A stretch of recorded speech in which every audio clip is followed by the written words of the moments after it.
Spoiler alert! Mason chains are a lot cheaper than underglaze.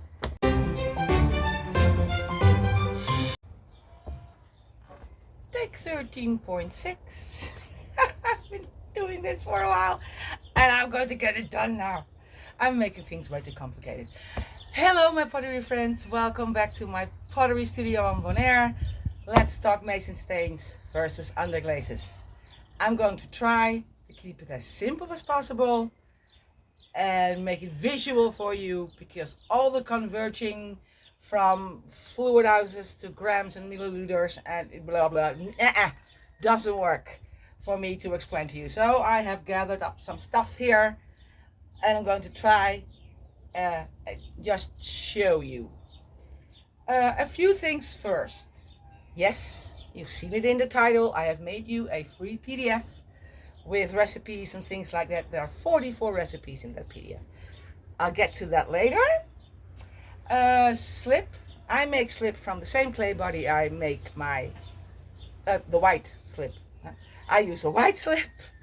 It's the same clay as from my clay body. I am assuming you know how to make slip. I'll put a card up somewhere at the end of this video, probably of another video in which you can see me make slip. I sieve my slip through 100 mesh. Sieve because I want it to be smooth. It brushes on nicely, and I can also use it for slip trailing. Maybe you have seen my video on making stamps. I use slip trailing for making stamps. So, you know, that's why I do that. I make my slip. I use a certain consistency that I like, that I prefer. I don't add anything else in it. I do not have any additives in my colored slips. I know some people do.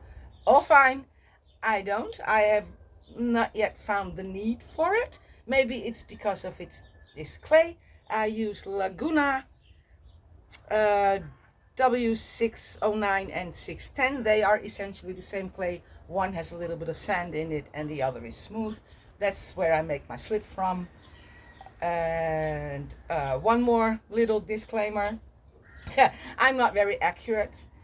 I weigh my slip, then add the stain. If you want to be really accurate, I guess you should weigh your dry clay and then your slip and then wet it and sieve it. If there are some little fluctuations in the saturation of the colors of slips I work with, I don't really mind, and I actually have not really noticed.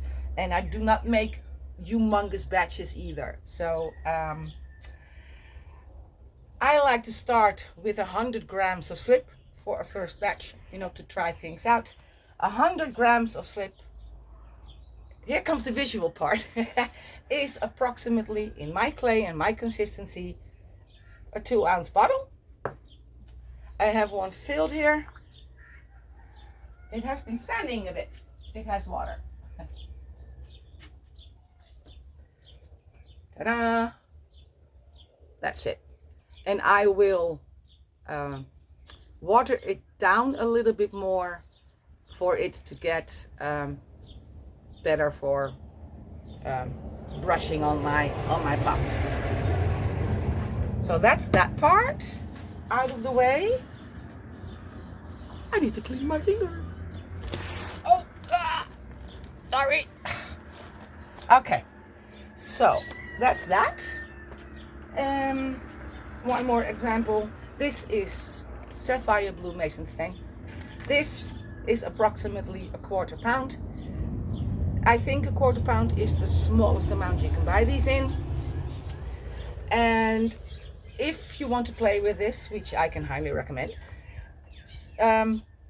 sometimes you get less volume, but it is the same weight because of the materials that are in there.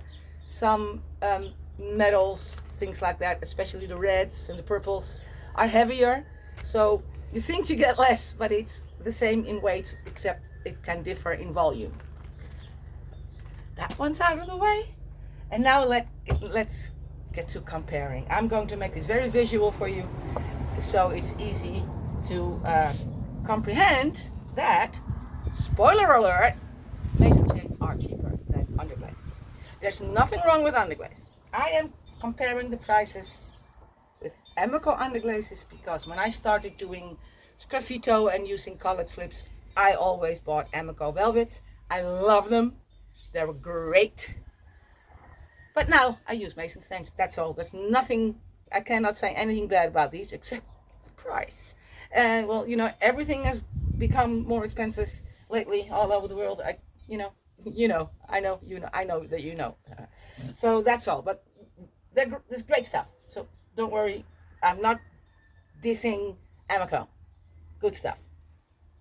So let's get into it. Let's start with the green. This is my slip with 5% in weight of the Mason Stain Florentine. It's number 6202. And you can sort of kind of compare it with Hunter Green. They're not the same, of course, but you know, a little bit just to compare. I'll put a picture up of the Hunter Green. The Hunter Green, when I checked last, which is, I have to say, a few weeks ago, so prices may have changed, and I don't know, maybe you will see this video in about a year, so then prices must have changed too. So it's a very here and now thing, you know. Okay, so this compared to Hunter Green, 1 pint like this of Hunter Green Emiko velvet will cost you, I have to look at my notes, will cost you $26.99. A 1/4 pound of this one will cost you $8.55. Now the question is how fast that freaking truck is going to pass. Okay. The question is how much do you get out of a 1/4 pound? Let me show you. Almost 3 pints of that beautiful green colored slip for $8.55, plus of course that little bit of clay and water that's in there, compared to 1 pint Hunter Green for $26.99. So that's one. Now it's not always that big of a difference, because if I take this one, this is Mason Stain. Oh, can I read the number? Yes, 6024. It's called Orange, and I'm going, just for the video's sake, compare it to Nectar Velvet Underglaze. 1 pint of Nectar Velvet Underglaze will set you back a whopping $58.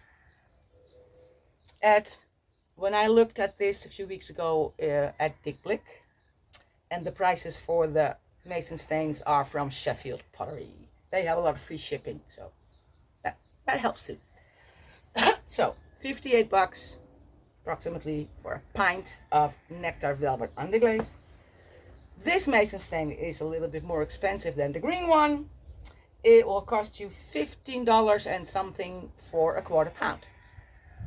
How much do you get out of that? In this case, I have to put 15% in weight into my slip to get this color. For the green, it was only 5%.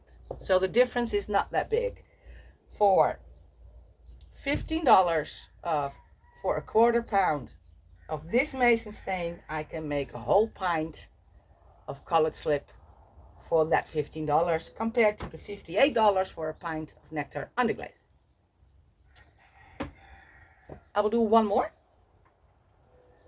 This is Sapphire Blue 6389 Mason Stain, and this is 5% in weight. I will talk about that in a second. Compared to Electric Blue, for instance, I'll pop a picture up. Electric Blue, 1 pint will cost you 26 something. A 1/4 pound of this will cost you about 17.